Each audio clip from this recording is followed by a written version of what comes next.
Welcome back to the show, everybody. Check out these headlines. We got a former Biden advisor talking about the digital dollar for the U.S. We also got the SEC and the real goal here, ladies and gentlemen. Augustin Carstens from the BIS is still talking about the unified ledger. And Brooks Entwhistle's talking about 70-plus countries. Somebody roll that beautiful intro.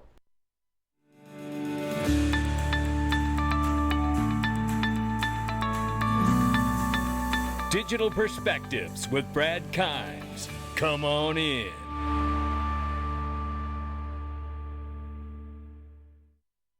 Welcome back to the show, everybody. You can follow us on TikTok, YouTube, and Twitter for exclusive content. Right now, $1.12 trillion market cap for crypto. We're off by 1.5%. Good morning, everybody.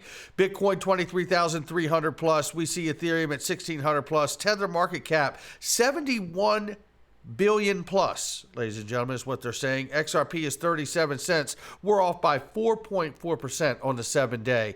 Let's take a look at this right here. Did I just hear, says cool guy, Mr. Intuitive, did I just hear that the CEO of PolySign will be attending the XRP conference hosted by Digital Perspectives? Well, you know what? You sure did. That ain't no rumor. That's a trumor, baby. Yeah. And you better get your ticket because this ain't no rumor either. This is a trumor. They're selling very quickly. And I tell you, there's also a lot happening in Vegas that weekend. Cinco de Mayo weekend. There's a huge Grand Prix race. There's so many other events happening in Vegas that weekend. You better get your ticket based on flights. Don't mess around. I've already had a couple people tell me that that is an issue. But just take a look at this. Jack McDonald, CEO of PolySign. Nancy Beaton, the Chief Revenue Officer for Uphold, baby. Joe Indoso from Link2. Take a look at it. Otto Nino from Sologenic. Eleanor Terrett from Fox.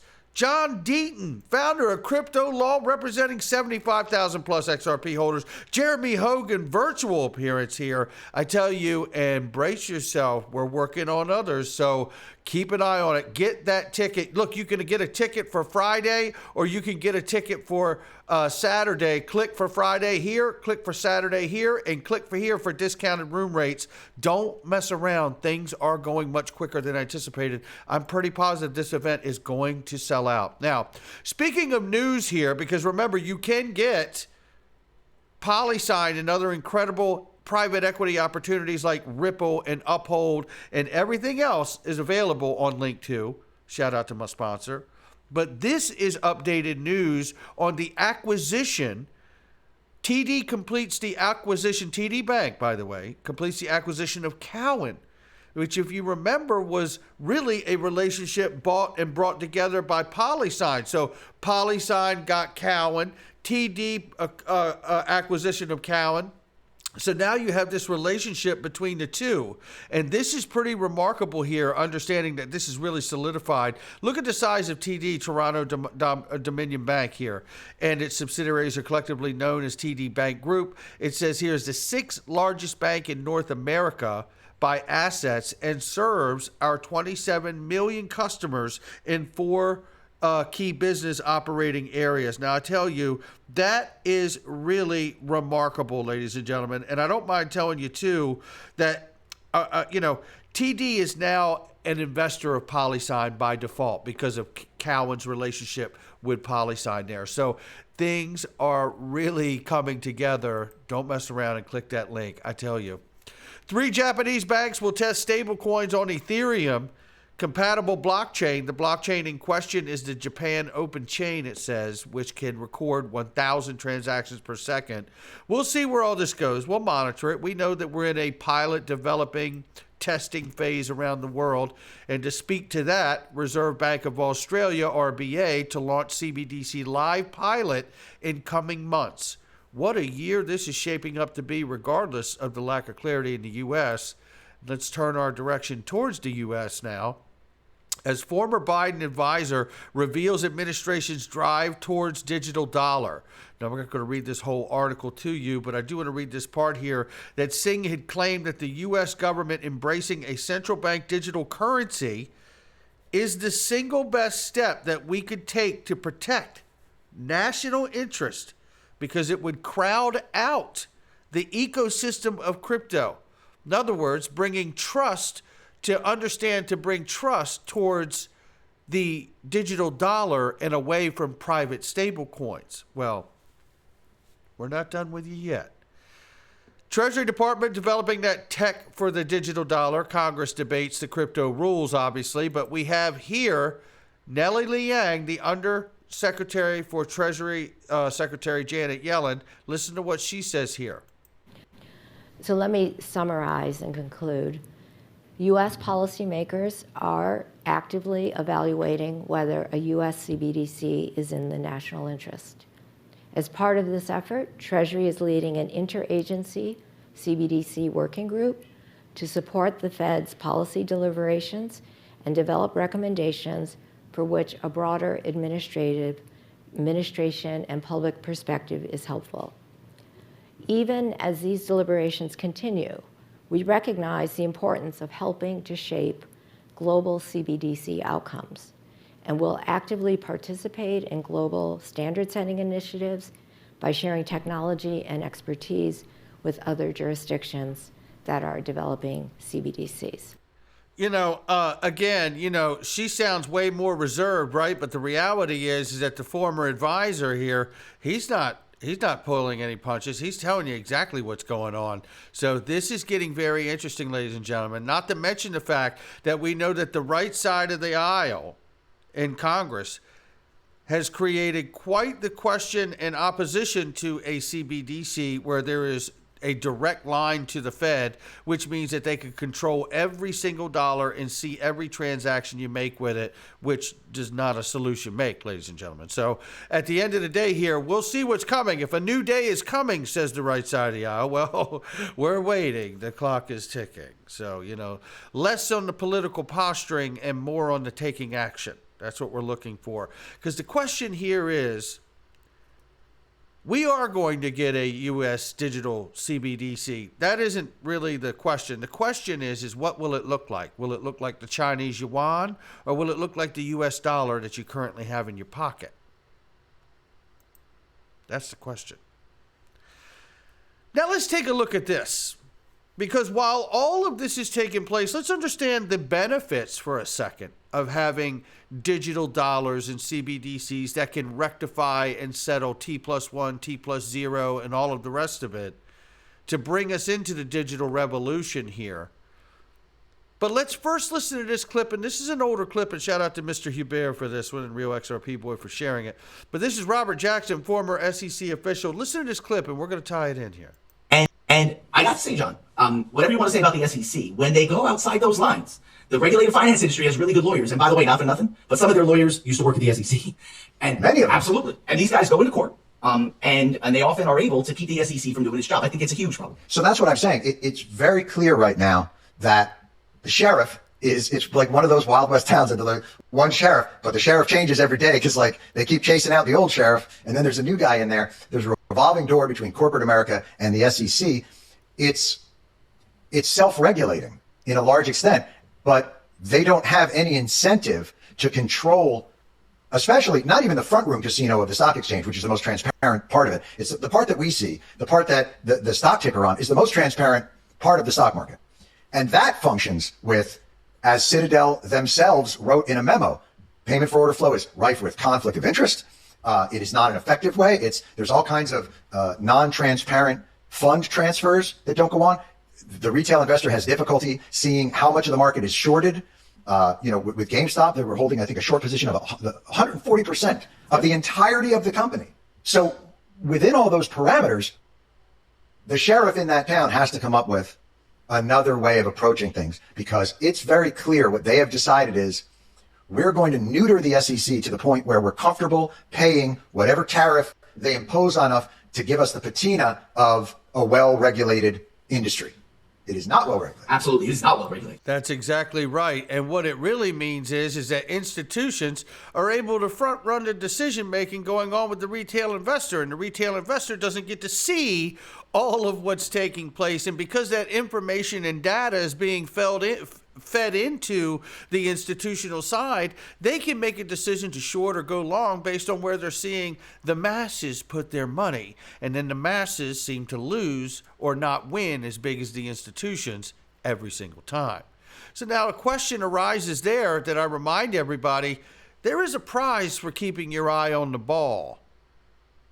The prize is awareness. It's not money. It's not whether XRP is the one or not.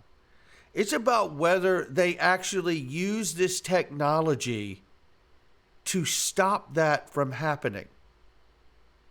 Whether they use this technology because it is incredibly innovative, it is incredibly disruptive, to stop the institutions from just absolutely lambasting the retail investor, and retail investors don't even know it because they don't get to see it. Take a listen to this as a reminder of what the SEC, the big bad wolf, has been doing for themselves and the derivative industry. The ever-increasing pace of advancements in technology, including distributed ledger technology, further shortening the standard settlement cycle in the near future may be both desirable and feasible. Indeed, some such efforts are already underway. Today, we do have those technologies not only to shorten the settlement cycle to 1 day, but also to shorten key elements of what's called the clearing process, that which goes on before. Also, I think, rather important. It requires 3 important steps in that clearing process, the back office plumbing process of affirmation, i.e. to fully automate transaction processing. Again, lowering risks in the system. Now, separately, the Commission is also issuing a robust request for comment around areas to consider with respect to potentially achieving same-day net settlement in the future. Net, because it's still netting positions, but possibly moving the money, moving the securities in the evening or end of day. The technology actually exists today, not just for same-day affirmation, confirmation, and allocations, but even for same-day settlement. How do commissioners vote on the division's recommendations to amend the Securities Exchange Act on clearing and settling? Yes. Yes. Yes. Yes, the recommendation is approved unanimously. And there you have it. The SEC is absolutely using distributed ledger technology, but which one is the question? Understanding that the XRP ledger isn't just a value protocol, it obviously is, right? But it's also a world exchange. Anything to anything. Then we hear Augustin Carstens talking about this. More talk about a unified ledger, ladies and gentlemen. You just have to let him say it. This is where the unified ledger comes in. CBDCs and tokenized deposits would appear in separate partitions of the unified ledger. Because they share a common ledger, they can be brought together and used in an efficient way through smart contracts. This would facilitate inclusion and lower transaction costs. Other partitions of the ledger could be used for other assets. The novel functionalities arising from this design can enable money to work more efficiently. It takes me to my next point. When combined with programmability and composability, the additional functionality could open a whole new range of services that impact our daily lives. One example is by enabling micropayments that are currently not economical, such as tips to the providers of social media content or direct payments between Internet of Things devices. Tokenized deposits and CBDCs could also open the door for more efficient payment arrangements in business settings or for larger purchases. For example, the BIS Innovation Hub Singapore Center plans to experiment with embedding policy and regulatory measures in smart contracts with the view of automating compliance and increasing transparency. Compliance costs are large, but by using tokenized deposits and smart contracts, costs would fall, making payments more efficient. This would facilitate inclusion. Another example would be the process of escrow for buying a house. Escrow accounts secure the funds provided by the buyer until the conditions of a real estate contract are fulfilled.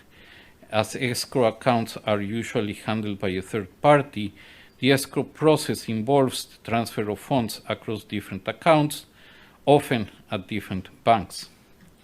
Using a smart contract, the escrow process could be automated by locking the respective funds in the buyer's account. Once the escrow process is concluded, the smart contract transfers the money to the seller automatically, and instant settlement is achieved via digital central bank money. By relying on the same institutional structure and using the same trusted settlement asset as in today's system, the singleness of money is preserved. And that's really where it hits home. Now, he goes on and continues to explain, but you guys get the gist of it, right? Unified ledger. You can talk to everything, do everything with everybody, but everybody can still have their own private ledgers. Listen, I don't necessarily think that the unified ledger has to be XRP. I think a unified ledger just has to be something that's interoperable with everyone else's ledger. Now, that could be XRP, right? But the reality for me is that because I understand XRPLedger to be a decentralized exchange, let's just say the world exchange, then everybody could have their own unified ledgers that are interoperable. You could have access through the interledger protocol, helping to communicate between all those private ledgers for the banks that don't want to show their transactions and shouldn't have to. But then you have that all plugged into a giant New York Stock Exchange, but instead it's a world exchange. It's the XRP Ledger. And that's why I believe everything runs on the XRP Ledger. That's the ultimate goal. Listen right here, because I think this is really evidence that they're headed towards that ultimate goal someday. It's Brooks Entwhistle talking about RippleNet in 70 plus countries. Than it looks. And that means you've got to build a global network, which we have with RippleNet, which is now in 70 plus countries with partners on the network that are world-class partners that we've spent a long time vetting, making sure from a KYC and AML standpoint, they are world-class before they even participate in the network. You can't go put together a 70 country network with hundreds of participants on it overnight. And so let me just tell you something. Brooks Entwistle got game. And as far as I'm concerned, he just laid that down. You want to know the difference between us and everybody else? You just don't put a network together like this overnight. This is what it means when Ripple and Brad Garlinghouse and others talk about the work that's been going on for more than 10 years to build the market infrastructure. That also means the relationships that have to be made, as well as the technology that needs to be created and put together, the tests, the simulations, all the effort, all those things that we don't get to know about. That's what we're talking about. Yes, there are lots of great innovations across single corridors or within certain regions, and that's going to continue to happen. We offer a holistic global solution, which is using kind of latest technology from a blockchain and messaging standpoint, and now increasingly the use of digital assets as the bridge currency between countries. And so we just need to keep running hard and keep adding great people. And, you know, in an industry where not everybody's going to survive or make it, given some of these capital constraints, we firmly believe that we're one of those that survive, are successful, and a leader in what we're trying to do. But it has not happened overnight. We're a 10-year-old company. Well, you have some very interesting partners here. The Bank of England mentioned Ripple in its CBDC consultation paper. I believe it's the Central Bank of Uruguay declared Ripple as their money transfer company. You signed an MOU, as you said, with the Kingdom of Bhutan. How do you think 2022 is going to shape up what we're going to see from you, from these central banks in 2023? What is everyone working towards? We have to make sure that through all this noise that we're focused on where the opportunities are. And I do think we did a great job of keeping our nose to the growth grindstone and build grindstone in 2022. What that resulted in was a lot of these conversations that are happening, and you mentioned around the world. And it is an interesting collection. Back to my point, These are not all in the same regions. They're not all the same size. They're not all the same, place on the curve. But I think you'll see more of those emerge as people get an understanding of the technology of what we offer, and more MOUs are signed, and maybe more focus from the industry on going after this. So we're encouraged for 2023. And so am I. And that's going to do it for me. Not financial advice from me or anyone else. It's just my digital perspectives. I'll catch all of you on the next one.